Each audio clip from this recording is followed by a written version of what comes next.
from Semaphore. So, of course, we are talking about Taylor Lorenz. Boy, is she getting a lot of airtime for being a nut job. But it's being reported now that she and Vox are parting ways. Now, they say it has nothing to do with her screed about wanting more death and being joyful at the murder of a guy who had a man who had children. But I do think this termination, it shows the world is healing. And as bad as, and we're, I'm not trying to be funny, but this is a person who thinks, she said on TMZ, the people want this. So then why do the people feel this way? When she's saying the people, she's not talking about you or me.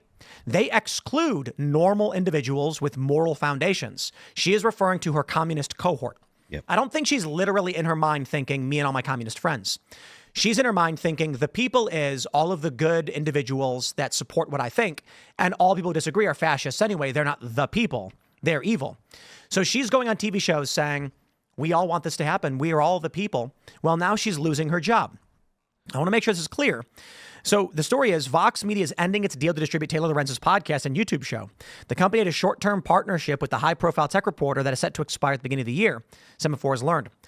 The company announced its partnership with Lorenz earlier this year, which Axios dubbed the distribution deal a huge win for the company as it tried to partner with premier podcast talent on distribution, not monetization and strategy.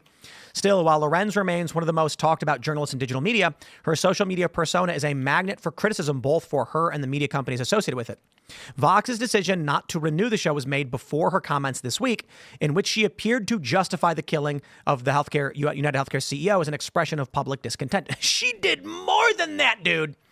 I don't believe for a second it's unrelated. So they're saying the decision not to renew the show was made beforehand. Okay, maybe, but the chick's been nuts for a long time. And this is not the first time she said absolutely insane things. But I'm going to be honest. I don't believe it.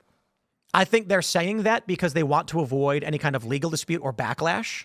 There are a lot of leftists that are celebrating this. They want to disassociate from this lunatic, and they don't want... I'll put it this way. If I was running a podcast company, hey, I am.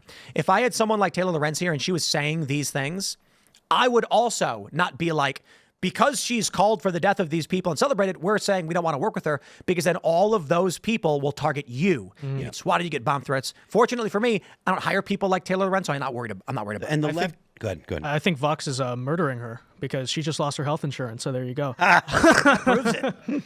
But yeah, no, I mean, I think that especially when Taylor Lorenz goes out, you say that about a healthcare CEO, right? You're going up and saying like probably things that could maybe catch a lawsuit against a industry with a lot of power. I think Vox is protecting itself, but maybe it's also possible that Vox is just out of money because frankly, I didn't know they were even still around. Maybe they just don't have the budget to keep her podcast. I think books, NBC invested hundreds of millions into Vox. Because I heard a story like, what was it, a year or two ago that they were going under, so maybe that's what happened. Well, then they got bought. Maybe.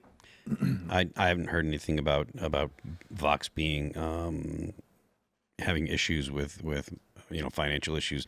I do think that it's got, I mean, even if it doesn't have anything to do with this specific statement. She's just a nut job. She is. She's a crazy person. If you look at the stuff that she's just last week or whatever, she was saying stuff on Blue Sky that was completely insane. Let me try and pull it up. She's just. Well, while you're looking it up, I just want to stress. You can make fun of Vox all you want, but I bought some BuzzFeed stock when Vivek got in there, and I am way up. Oh, that's cool. Really? Yeah, over 100%. Vox raised $100 million from Penske Media. Is it Penske Media in 2023, or they were raising? And before that, it was NBC, wasn't it? I don't know. Penske owns 20% of the company. They came up with big money last year. I have empathy for a lot. I just tend to have empathy. I tend to feel what other people are feeling, but this girl's hard. It's challenging to have empathy for this girl because I feel like she's closed off either with psychoactives that she's taken, like pharma, but the stupid shit that this girl says over and over makes me want to distance myself from her. Well, you have to imagine too, like behind closed doors, they're probably telling her many times throughout the years, "Hey, stop being a lunatic. Like this is a little too radioactive. You can't be saying stuff." And then she loses her job finally because she can't tone it down. I mean, it's not just dumb, like she said the wrong thing. It's vicious. Right. It's about murder. It's about like finding joy in the murder of a guy. Right. It's crazy talk. And you try and empathize with a demon, you're going to get a little demonic. So sometimes you got to distance yourself from people like that. I'm sorry, Taylor. You could make it up to me. Don't be sorry. What's that? I said Ian recognizing evil. Yeah. Sometimes you can heal evil by being there for it, but sometimes it makes you, but as you do that, it makes you more evil. And sometimes it's just like the exhaustion of this girl. Like I'd be happy to have a conversation with her. I think people can be redeemed. I think that correct me if I'm wrong, 'cause I'm not as well learned on Christianity, but I believe it's a core tenet of Christianity that people can be forgiven and can be redeemed. There's a church called Christ the Redeemer. A friend of mine went to Redeemer High School. In middle school, it's all about redemption. A lot of that religion's about redemption. It was the Isn't raw dog the name of the That's what it was. Oh, a raw dog in the air. Yeah. I mean, that's just funny, and she's nuts. But Yeah.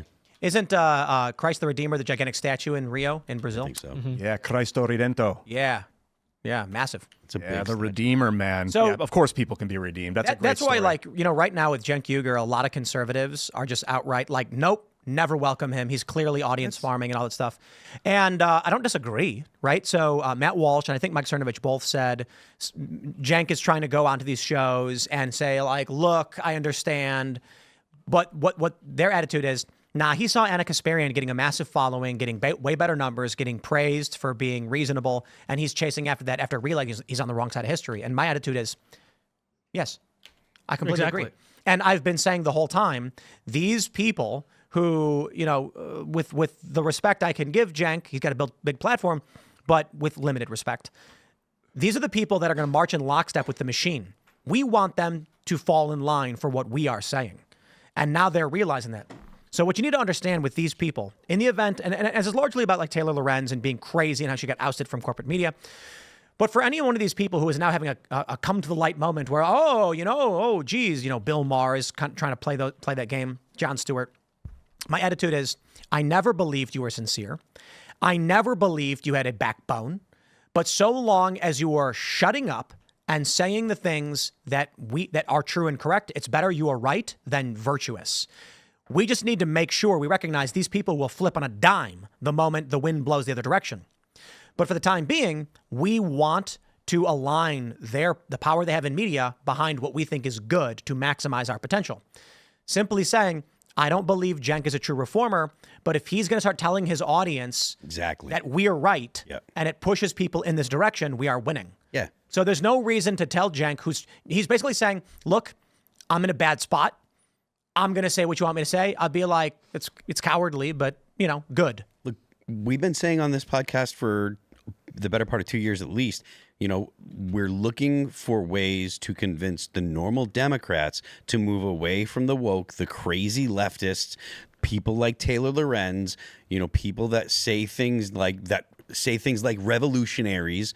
We want normal Democrats to start being normal Democrats again. And they're still out there. I truly believe that they are. And I think that they're sick of the woke stuff. I think that they're sick of the cancel culture. And hopefully the fact that there was such a sweep for the Republicans in this past election, hopefully that shows that it is good business for people like Cenk and others to say, you know what, maybe I need to moderate on my opinions. Maybe I need to moderate on my rhetoric, and they will, and hopefully their audiences will hear more reasoned takes. Look, Anna Kasparian, it took multiple things for her to start saying, wait a minute, I got a problem. There was the fact that she was sexually assaulted, and there was the fact that she was the birthing person stuff that she had to go through. And each time the left attacked her, they didn't look at her and say, no, Anna, you're wrong, and blah, blah, blah. They attacked her, called her terrible names, and et cetera, et cetera.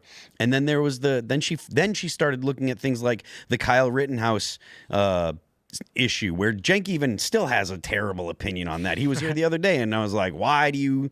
He's like, we have this. I still think Rittenhouse was a bad guy. I'm like, why? But either way, she looked at the evidence and she was like, I was wrong on that. If they're going to actually take realistic perspectives or look at the honest, the facts on the ground, and they're gonna change their opinion, and they're gonna tell their audience, and even fight with their audience some, and tell their audience, look, you should look at things from multiple sources. You shouldn't just listen to left-leaning sources. That's a good thing for America. I think when we get into this game of trying to judge people's intentions, we can do that all day, right? Anyone can point at anyone and say they're a grifter.